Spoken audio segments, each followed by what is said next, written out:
안녕하세요. 오늘은 아주 기분 좋은 소식인데요. S&P가 테슬라의 신용등급을 투자 적격 등급으로 상향시켰다는 내용에 대해서 알아보도록 하겠습니다. 영상 제작에 큰 힘이 되는 응원 부탁드립니다. 그러면 바로 영상 시작하겠습니다. 자, 이전에 제가 영상에서 몇 번 말씀드렸던 알렉산드라 머즈라는 이분 계신데요. 개인 투자자로서는 제가 또 굉장히 존경하는 분입니다. 이분. 굉장히 열심히 또 테슬라 투자를 하시고 또 적극적으로 활동하시는 분입니다. 그래서 이런 투자자들 덕분에 드디어 테슬라가 이번에 그 투자 적격 등급으로 상향된 것이 그 시점이 굉장히 좀 빨라진 것이 아닌가 저는 또 이렇게 생각하고 있는데요. 제가 이전에 그 영상에서 한 3분 정도 이렇게 좀 알고 있으면 좋겠다라는 말씀드렸는데요. 바로 이 알렉산드라 머즈 하고요. 그 다음에 그 트립 차우드리라는 그 애널리스트가 있습니다. 그 다음에 게리 블랙이라는 또 애널리스트 있죠. 그 3분 알고 가시면 그 다음에 소이어 메리트 같은 경우도 좀 같이 알고 계시면 좋을 것 같아요. 그런 이런 인물들하고 같이 우리가 투자를 하고 있다 이렇게 생각하시면 좀 외롭지 않게 투자를 하실 수 있을 것 같거든요. 그래서 이분이 저 테슬라 신용등급이 투자 적격으로 상향됐다는 그 말을 듣고 정말 이렇게 환하게 웃으세요. 그러면서 야, 너무 좋다 하면서 이렇게 박수 치시면서 자기 트위터에 이렇게 올리게 되는데요. 저도 이제 그 모습을 보면서 정말 기분이 좋아가지고 같이 이렇게 사진을 또 올려드리게 됐습니다. 그래서 오늘은 이 투자 적격 등급으로 상향이 됐는데 그 세부적인 그 내용들이 있습니다. S&P 그 홈페이지 가시면은 그 어떠한 내용으로 했고 그래서 여기서 이제 다음에 등급을 상향시키려면 어떤 등급으로 어떤 조건이 돼야 되고 여기서 이제 어떤 조건이 되지 않으면 또 하향시키겠다 하는 그런 어떤 세부적인 내용이 있는데 그건 약간 조금 이제 전문적인 부분이라서 그건 제가 이제 다음 영상에서 세부적으로 하나하나 좀 설명드리도록 하겠습니다. 오늘은 그 S&P가 그 테슬라의 신용등급을 투자 적격으로 상향시켰다는 그 내용하고요. 그 다음에 최근에 어떤 투자에 관한 이런 내용에 대해서 문의하시는 그 구독자님들이 많아서 제가 오늘은 테슬라 투자에 관한 그 이야기를 좀 해보려고 합니다. 그래서 큰 틀에서의 어떤 투자에 관한 이야기를 오늘 좀 드려볼까 합니다. 자, 그래서 오늘 그 S&P가 그 투자 적격 등급으로 테슬라 신용 등급을 상향시켜 주었는데 여기에 관해서는 제가 한 3일 전에 한번 이 영상을 한번 올려드렸고 또 한 달 전쯤에 영상을 한번 올려드렸어요. 그래서 이 영상들을 살펴보시면은 왜 테슬라의 그 신용등급이 상향될 수밖에 없는가 하는 그 내용에 대해서 아주 구체적으로 제가 하나하나 이렇게 따져가면서 설명을 드렸거든요. 그래서 1개월 전쯤에는 하반기에는 그 테슬라의 그 신용등급이 투자 적격으로 상향될 것이다 하는 내용에 대해서 구체적으로 설명을 드렸고요. 두 번째는 그저께 이제 올려드린 영상인데 테슬라는 이 S&P나 무디스가 요구하는 그런 조건들을 다 충족을 했고 그래서 이제 시점이 문제지 뭐 올해 말이나 아니면 내년 초에는 투자 적격 등급으로 신용 등급이 상향될 수밖에 없다 하는 내용에 대해서 제가 설명을 드렸습니다. 그러면서 그 세부적인 내용에 대해서 다 설명을 드렸으니까요. 이 두 가지 영상 꼭 찾아보시기 바랍니다. 자, 그래서 지금까지는 이 정크 등급이라고 해서 그 투자 부적격 등급입니다. 그러니까 일종의 쓰레기 등급이라고 이렇게 부르는데 테슬라가 여기에 있었습니다. 그 BB 플러스라고 하는 여기 보면 세계 3대 신용 평가사가 있습니다. 무디스랑 S&P랑 그 피치가 있습니다. 그래서 이제 각각의 등급을 좀 이렇게 다르게 나누고 있어요. 그 S&P랑 피치는 비슷하고요.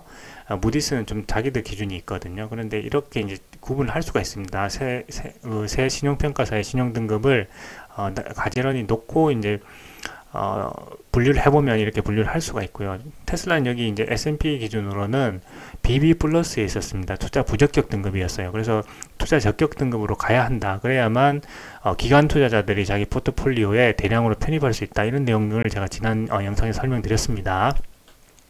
자, 그런데 이제 과감하게 이 S&P가요, 이 BB 플러스에서 그 BBB 마이너스로 하러 한 단계 올라간 게 아니라 BBB라고 하는 2단계를 올라가게 됩니다. 즉, 한 단계가 아니라 2단계를 이제 과감하게 이제 올리게 되거든요. 그래서 오른쪽에 보시면 그 S&P 글로벌이 이제 신용등급 평가하는데 BBB에 이제 들어왔다. 이런 내용을 발표를 했습니다. 그래서 아주 이 S&P의 그 보고서는 제가 다음 영상에서 구체적으로 설명드리도록 하겠습니다. 자, 그런데 지금 이제 보게 되면 테슬라의 그 펀더멘탈은 점점 더 이제 좋아지고 있습니다. 점점 튼튼해지고 이 생산 능력도 엄청 좋아지고 최근에 그 AI 데이에서 아주 그 미래의 그 핵심이 될 로봇 산업에 대해서도 그 발표를 했죠. 휴머노이드 로봇에 대해서 나도 구체적으로 그 기술들을 다 설명을 하고 거기에 필요한 로봇 공학자들도 이제 뽑겠다라는 그런 어떤 미래 청사진을 제시를 했는데 지금 그래서 객관적으로 테슬라를 놓고 보면 정말 이제 좋은데 이제 주가가 어떤 매크로적인 부분 때문에 이제 많이 떨어지고 있어서 그런 부분에서 어떻게 하면 좋을지 이런 부분에 대해서 구독자님들이 좀 문의를 많이 주고 계셔요. 그래서 그 부분에 대해서 오늘 좀 설명드리도록 하겠습니다. 자, 2022년 3분기에 보게 되면 이 생산이 그 36만 5,923대, 근데 이제 배송이 34만 3,830대죠. 그러니까 생산과 배송 부분에서 약간 차이가 나게 되는데 이 배송에 따라서 이제 수입 인식을 하게 됩니다. 그렇기 때문에 이제 인도량을 기준으로 해서 목표를 잡고 그 다음에 그 어떤 기대치를 잡고 월가에서 그 기대치를 잡고 그 기대치에 부합하느냐 아니면 미스를 하느냐 이렇게 따라서 또 주가가 이제 많이 출렁이게 되는데요. 한 36만 대 정도 이렇게 월가에서 그 인도를 할 거라고 했는데 인도량 기준으로 보면은 이제 맞추지를 못했죠. 한 2만 대 정도 이제 부족한데, 근데 생산으로 보면은 그 월가 기대치를 부합을 했단 말이죠. 그런데 인도량 기준으로 한 2만 대 정도 인도를 못했기 때문에 주가가 그날 이제 폭락을 합니다. 그날이 이제 두 번째 AI 데이가 있던 그 다음 날이죠. 주말에 AI 데이가 있었으니까 그 AI 데이 다음 그 첫 영업일인데 그때 8.62% 이렇게 폭락을 합니다. 자, 그래서 여기에 대해서는 설명을 드렸죠. 지금 테슬라의 그 공장들이 다 대륙별로 돼 있습니다. 그래서 이 마스터 플랜은 테슬라가 가지고 있는 마스터 플랜은 대륙별로 기가팩토리를 놓고 이 기가팩토리에서 그 대륙의 그 차량 수요, 전기 자동차 수요를 충당하는 것을 이제 마스터 플랜을 하고 있는데, 이제 유럽 대륙에서는 기가 베를린이 올해 4월달에 이제 오픈을 했죠. 그래서 지금 엄청난 속도로 그 램핑업 하고 있습니다. 그래서 지금 주당 2,000대의 커패시티를 확보했고 연말에는 주당 5,000대 커패시티를 목표를 하고 있습니다. 거기 달성하는 것으로. 주당 5,000대 하면은 연간으로 치면 26만 대죠. 그러니까 내년에는 적어도 26만 대, 많게는 30만 대, 30만 대를 더 초과할 수도 있습니다. 그 정도로 이제 생산 능력을 확장해 가고 있고, 그렇기 때문에 지금 모자란 그 유럽 대륙에서의 그 수요는 기가 상하이에서 맞추고 있죠. 그럼 기가 상하이에서 물류 배송을 해가지고 유럽으로 넘어가야 되는데, 이제 분기 말에 그 생산량이 집중되다 보니까 이 선적해서 보내는 데 있어 가지고 생산량과 그 인도 시점 간에 이제 차이가 나는 거죠.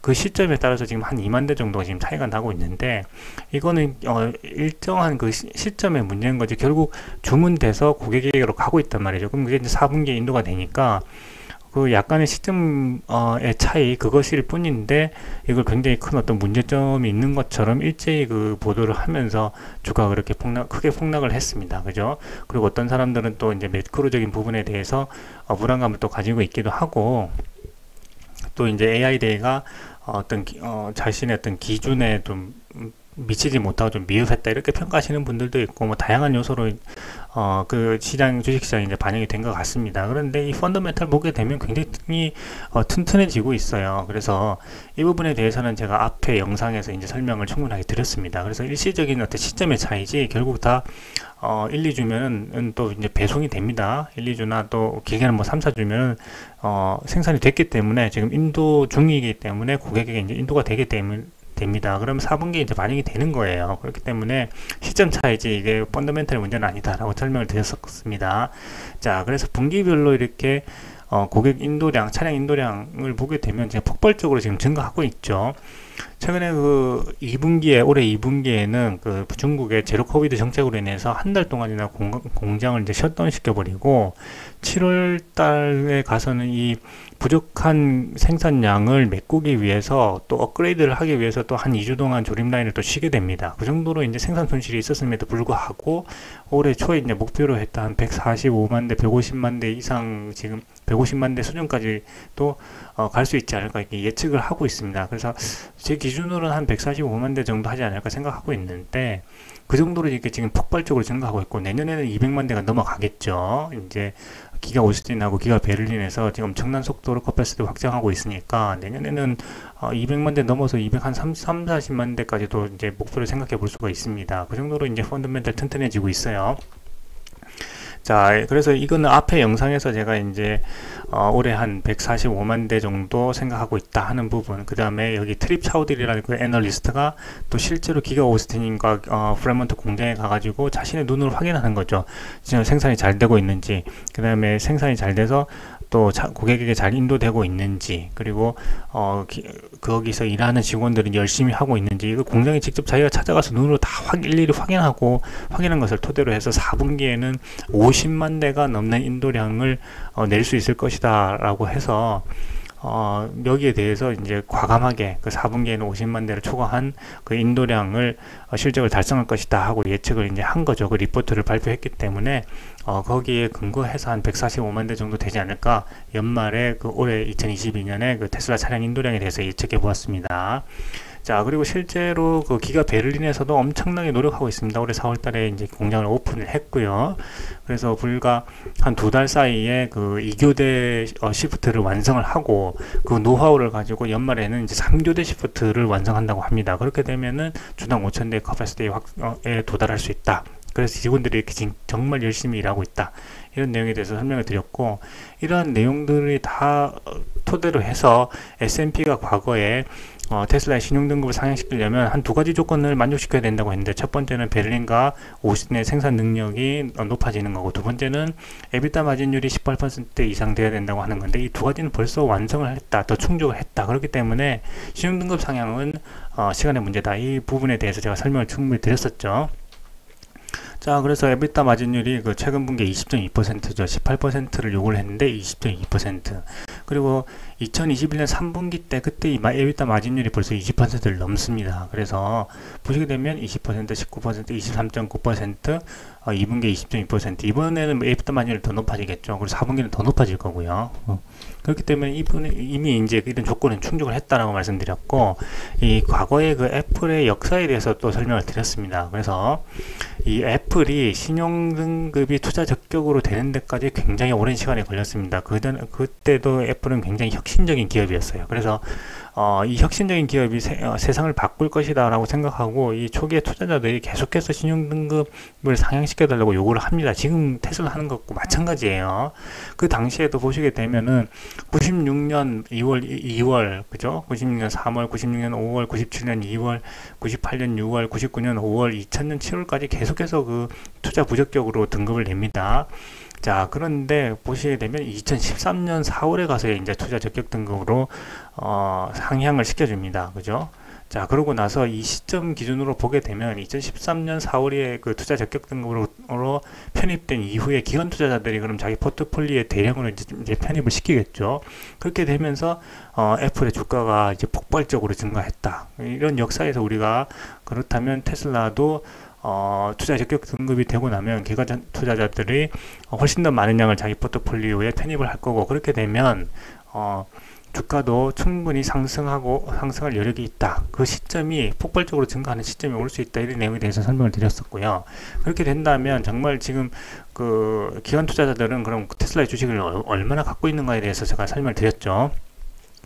그래서 최근 기준으로 보면, 한 8월달 기준으로 보면은 기관 투자자가 한 40% 가지고 있습니다. 60%는 개인 투자자가 가지고 있어요. 그래서 개인 투자자가 많다 보면 아무래도 이제 쉽게 사고 팔고 하기 때문에 주식의 그 주가의 변동률이 이제 클 수밖에 없습니다. 그래서 다른 테크 기업들, 빅테크 기업들을 살펴보면은 메타 플랫폼 같은 경우는 기관 투자자가 이제 80% 가지고 있고요. 마이크로소프트는 75%, 아마존은 71%, 엔비디아는 70%, 애플은 62%. 원래 한 59%였는데 그 워런 버핏의 그 버크셔 해서웨이가 그 대량으로 또 매집을 했죠. 주가가 이제 떨어졌을 때 그러면서 62%까지도 오르게 됐습니다. 그래서 이런 걸 보게 된다면 이제 투자 등급으로 이제 편입됐기 때문에 그 기관 투자자들이 적극적으로 다시 그 자기 포트폴리오에 편입시킬 겁니다. 그러면은 다 기관 투자자들이 또 이제 대량으로 매집하게 되면 주가가 이제 상승하게 되는 그런 효과가 있다라고 대해서 말씀을 드렸고, 이제 그 S&P에서 투자 적격 등급인데 2등급이나 지금 상향을 시켜줬죠. 자, 그래서 이 기관 투자자들도 이것을 이제는 다 알고 있습니다. 그래서 이 폭발적으로 증가하는 이 인도량, 이 성장률이죠. 이 성장률에 대해서 기관 투자자들도 지금 다 이제 과거에 이것을 부정했던 기관 투자자들도 다 적극적으로 이제 돌아서고 있다. 그래서 구독자님들께서도 이 내용에 대해서 오늘 한 번 더 좀 생각해 보시는 그런 기회가 되셨으면 좋겠습니다. 그래서 오늘 영상은 여기까지 하겠습니다. 감사합니다.